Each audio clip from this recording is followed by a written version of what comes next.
Have you ever struggled with your confidence when delivering your content?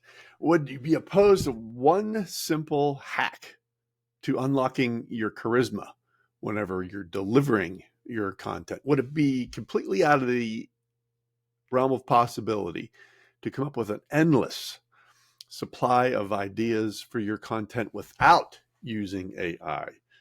AI slop, I should say.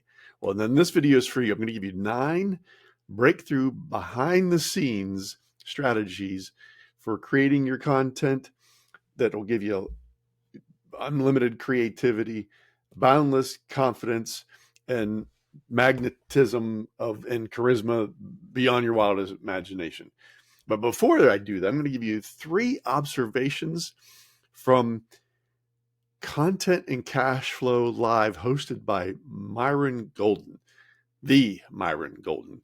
And along with Nika Maples and Garrett Gunderson were presenters at this event this past weekend, October 16th and 17th, 2025 in Omaha, Nebraska. Fantastic event. And the observations that I'm going to share with you are these. Whenever it came to Myron delivering his presentations, for lack of a better word, he didn't use any notes. He may have glanced at something to kind of, reference, but whenever it came to time to actually delivering content, no notes. And it was great to see. It wasn't even really noticeable because he was just up there having a conversation and imparting wisdom with everyone. And so it was really interesting to watch.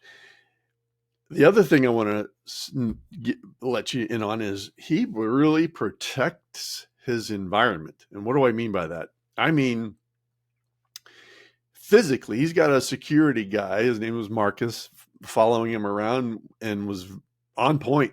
Guy just wouldn't, let anything get past him that Myron didn't approve of, and was in Myron's blind spot. If you don't know, Myron had polio when he was an infant and has a brace on his leg, so he's not real mobile. He's not real timid, but he is pretty wise, I would say, for having someone that just watches his back, because you just never know. I mean, he's pretty high profile. So he had someone just watching his back, just that didn't want to catch him, sleeping, for lack of a better word. And so the other thing in terms of protecting his environment, he is very protective of his time, in that he was unapologetic for not wanting to take pictures. And here's why. Because if he got caught taking a picture with one person, then he would need to take a picture for the other 139, 150 people that actually attended the event. And in doing that, you figure, even if it's just 30 seconds taking a picture, it would have been an hour and a half that he's tied up throughout the entire weekend. And that was just if he had one picture. He wasn't opposed to shaking hands and having a quick conversation, but to set up and take a picture and have a selfie and all that kind of stuff, he was very protective of his time in that regard. And the last thing is, he was very protective of his environment, in that one of the speakers slipped up and had let out a simple damn. And immediately Myron, sitting in the front row, corrected him, or admonished him, maybe is a better word, and said dang. And then the speaker was like, dang, corrected himself.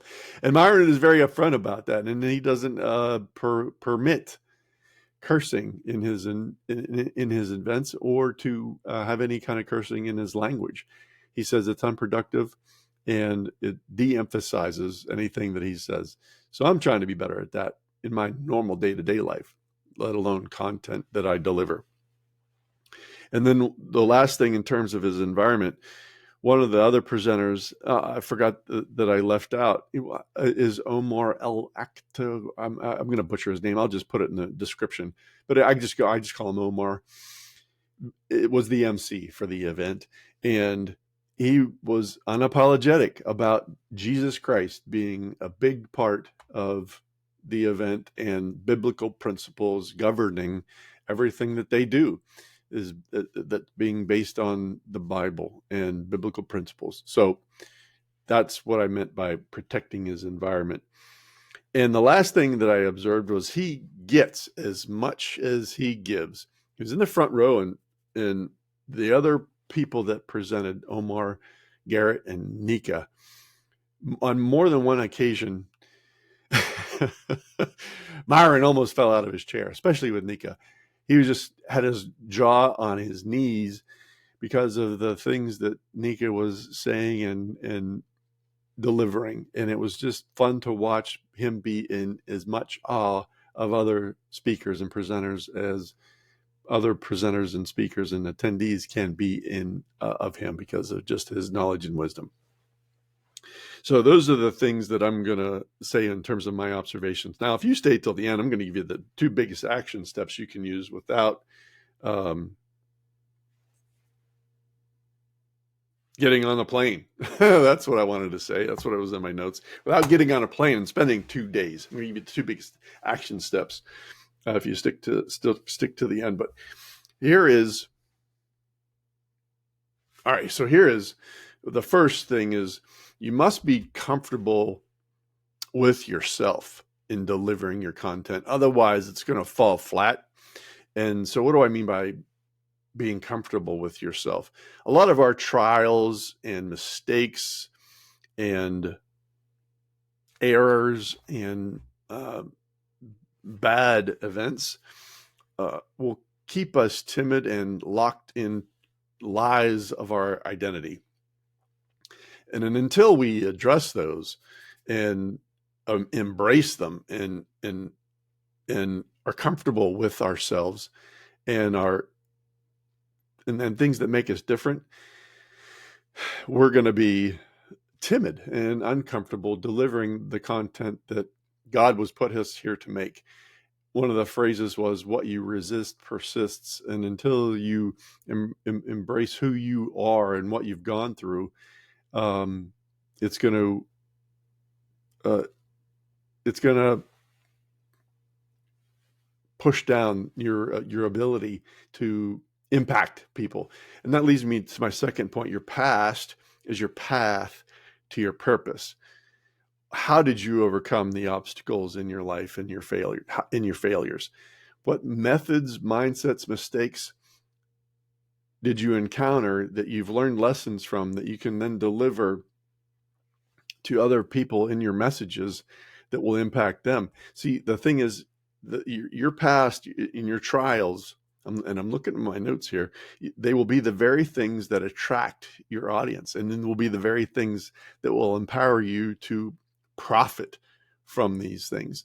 And one of the other things that comes up is to not just give these things away, but to sell them. And that's a biblical principle, is to sell and to be able to craft messages and using creativity. So your trials, they will make you stronger, and the strength that you get overcoming these trials and mistakes will be the exact strength that enables you to be strong enough to stay in the positions of wealth and prosperity and notoriety whenever you get there. They'll be the very things that enable you to stay strong enough to stay there. The third thing that I want to give you in terms of a takeaway is that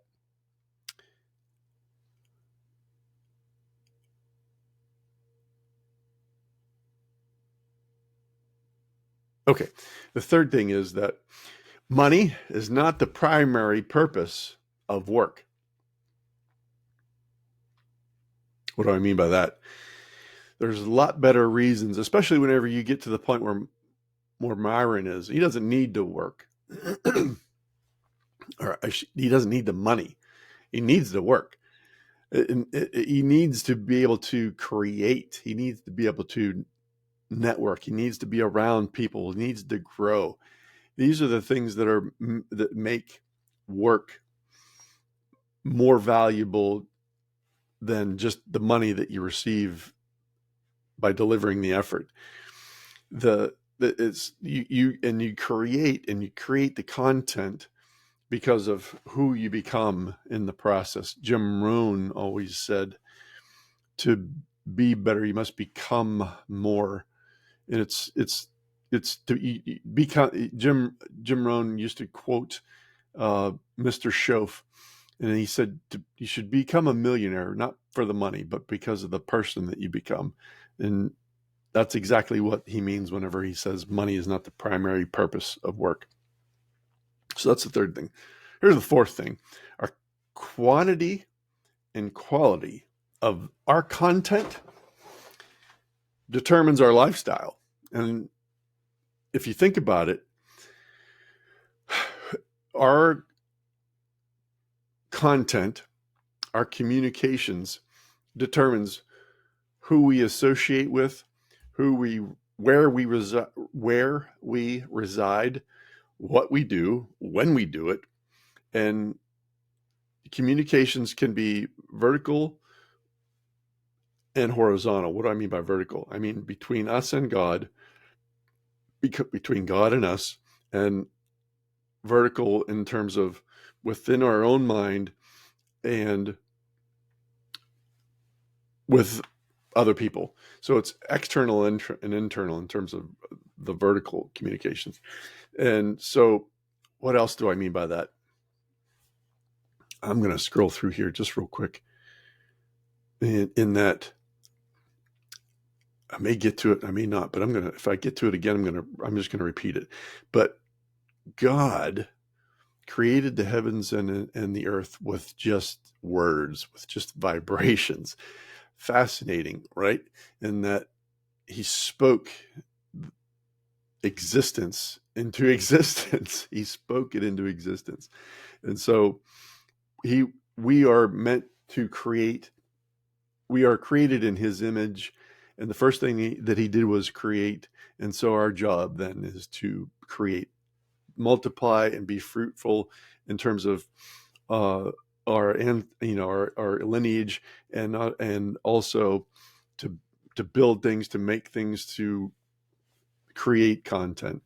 And that's another thing I'm going to share with some of these other things. This is just one of the videos that I'm going to make as a result of this event. I'm going to I already did create a separate event based on Nika's first speech. So check that out. I'll put that link in the comments or in the description. And then Garrett, I'll do another one for him too. And Omar too, for that matter, because these guys were just tremendous whenever it comes to delivering insights for not only money and cash flow, but also your content. And so what else? Oh, so here's another thing too. So be on guard with your internal communications. Limitations, scarcity. Here's another cool thing that I wrote down, and this is part of the formula that I'm going to get to at the end, for endless ideas. And it's a little bit of a breadcrumb for endless ideas for your own content without using AI. Again, stick to the end to get that. But limitations and scarcity are part of a lot of the things of who we are. And be on guard for that internal communications. Most people haven't figured out, have never learned how to talk to themselves, let alone, I should say, most people haven't learned how to talk to other people, especially with their phones these days. All they do is, all youngsters are doing is just scrolling. So most people haven't learned how to communicate, how to give a talk, how to deliver content, let alone talk to themselves internally and speak to themselves. And so one of the things that is ingrained and that we've been brought up doing is based on scarcity and lack. And just to kind of give you an example, I like to golf, and more than one of my friends, whenever we're warming up on the range, will say, don't use up all your good shots on the range. Well, that comes from scarcity. That's a scarcity mindset, right? Versus one that came from Nick Saban, in that we don't practice until we get it right. we practice until we can't get it wrong. And so if you're of that mindset where good shots are unlimited once you figure out how to hit them, and you're of one of abundance and prosperity, then you're further ahead of the game. And so these are the things that get shifted whenever you're around folks like this. And that's the whole communication, internal, external, vertical, external, and horizontal was one of the other insights and breakthroughs and giveaways that I'm giving you as a result of this event. And so the fifth thing that I want to share with you is the life to zero formula that you want to avoid by all measure. And that what that means is we've been brought up to trade time for money. And this is why life seems so expensive. All right, and here's the fifth takeaway. We're going to experiment with this light a little bit. And I'm going to share my screen and developing a little bit of a new tool here. But here's the fifth takeaway. And it was Myron's life to zero formula. It's at least what I'm going to call it. And get the right screen here. Here we go. Yeah. His life to zero formula. Most people, as we're growing up, we take,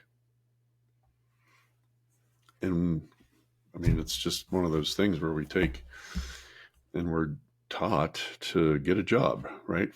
For all intents and purposes, unless you were brought up to be an entrepreneur, a solopreneur of some type. But in essence, what we're doing is taking our time and trading it for money. Any normal job is, dollars per hour. Or even if you're a solopreneur and you're working on a project, it's set dollar per amount of time that you're delivering. And so then what we're doing is we're taking our limited resource, time. It's limited, right? But we don't even know when it's going to be up. And we're trading it for a depreciating asset. Money depreciates. Let's face it, it's not going up in value. And so then what we do is we take the money and buy things, right? Cars, toys, clothes. If we're smart, we'll buy some assets, but for all intents and purposes, these are not things that we're taught to buy. I mean, these are going to be considered assets, but not necessarily cash flowing assets. They're depreciating assets, right? And so at the end of the day, these all go to zero. And so what we're end up doing is the price of everything goes up. And this is supposed to be a clock, right? Since we're trading our time for money and the price of everything seems to go up and up and up, it seems like, and this doesn't necessarily keep up with this, we're in essence trading our life for nothing at the end of the day. And so he came up with a little bit better formula in that we're going to use God's unlimited formula. And here's how this works. We're going to take God as the resource, which is unlimited, right? And we're going to be the resource of ideas and creativity. And these are, I mean, we're the only limiting factor in this, but then we're going to turn around and take these ideas and creativity and create assets that are self-restoring. Self-restoring. It's supposed to spell restoring. What do I mean by that? What does he mean by that? Books, content, evergreen resources I mean, I could even throw real estate in here, but what he's referring to is evergreen books and content that will then turn around and pay us money that we can then use to buy these depreciating assets and even appreciating assets. Well, I don't know how many assets appreciate. I suppose you could, some that would keep up, but not necessarily. What we're talking about is depreciating assets in this case versus cash flowing assets. So I don't want to get off track here, but this is supposed to be money. But then self-replenishing, in that a book, you only need to create it one time. Content, you only need to create it one time, and it's going to perpetually, for all intents and purposes, as long as it's evergreen, kick out the money to pay for depreciating assets time and time again. And it doesn't necessarily have to be one, it can be multiple, because it keeps replenishing itself. So there's that. That was one of the cool takeaways from Myron's content and cash flow. And so again, here's God's way. And let's see if I missed anything. Yep. And depreciating liabilities, I mean, you could say depreciating assets, but depreciating liabilities. So let's move on to the, well, that was the sixth one, God's way, being the infinite source, us being the resource, ideas and creativity, self-replenishing assets then give us our expenses. They pay for our expenses. Oh, so then here's the seventh one. I'm going to keep sharing my screen. Let's go back to the seventh one. Decisions are not necessarily required, but whenever decisions are made, it activates, let's put it that way, activates our creativity. And what does he mean by a decision? He means to be cut off, to not give yourself a choice, to give yourself a deadline. And these decisions will pay for things according to your creativity. And his biggest example is he got tired of flying commercial, made a decision that he was only going to fly privately. And as a result, he figured, all right, I'm going to pay for this with some creativity. So he created VIP packages that paid for his private air travel. And one of the other things that he says was tolerance for subpar mentality and activities and people is just too high. Inconveniences, poor relationships, lack of time, frustrations, poor golf. I put that in there. But our tolerances for those things are too high. But whenever we make the decisions to get this moving, get the creativity moving, then it can turn around and pay for and fulfill our destiny. I mean, that was just something that that I threw in there. So the eighth thing, the eighth thing is, what are the costs for not being decisive, being creative, being resourceful? What do I mean by that? Because we're not being decisive with the things that we say we're going to do, like fly privately or create content, there is a cost that is associated by not delivering that value, not coming up with the creativity and the resourcefulness to have the lifestyle that we want. And that's the cost. We don't get to have the things because we're not performing the activities. We're not being who we're supposed to be. So whenever he makes an offer, there are costs associated with buying the offer, but there's also costs for not buying the offer. You don't get to be where you want to be quicker if you don't take advantage of it. So here's the here, I put this in here because Nika Naples was she gave 2 presentations for the event. I'm going to make a separate video on her. I already did. And then the value of your offer. Here's the 9th takeaway. The value of your offer. People don't care about what the deliverables are. They only care about the transformation. What do I care about? What do I mean by the deliverables? They don't care about the workbooks. They don't care about the amount of time that you're spending with them. They don't care about the videos. The only thing that they care about is the transformation, what they're going to have and who they're going to be after they've taken advantage of your offer. So that's the 9th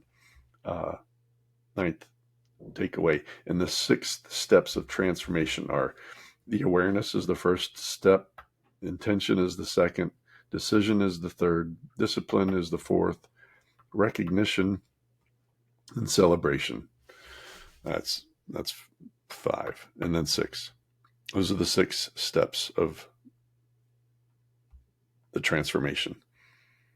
And then whenever we apply resolve and belief, which is action, then the transformation can happen that much quicker.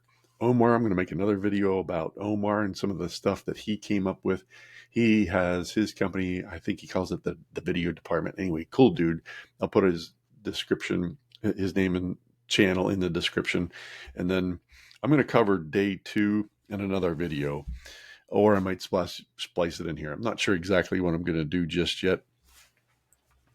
But I'm also going to give you the instant formula for, where was it? Where am I going here?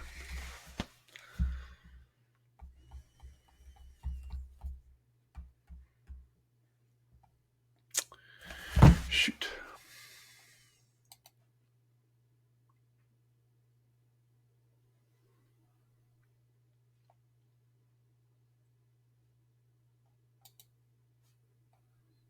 All right, and so I told you if you stayed to the end, I was going to give you the 2 biggest action steps for unlimited creativity, confidence, and charisma for your content. So here they are. This is it.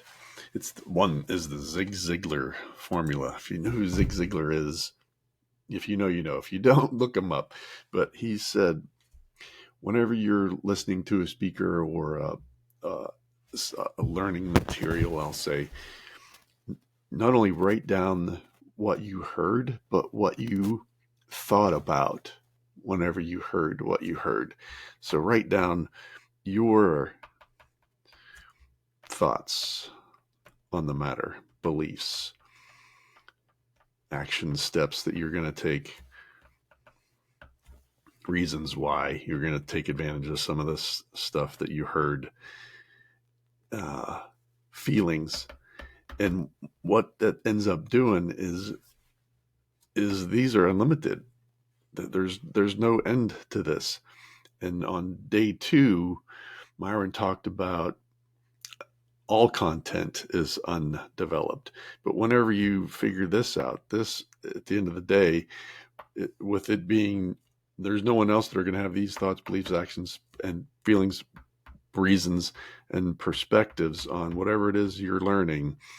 It's going to have you be more confident than anything, and then at the same time developing the charisma that you need to then deliver that content, confidently.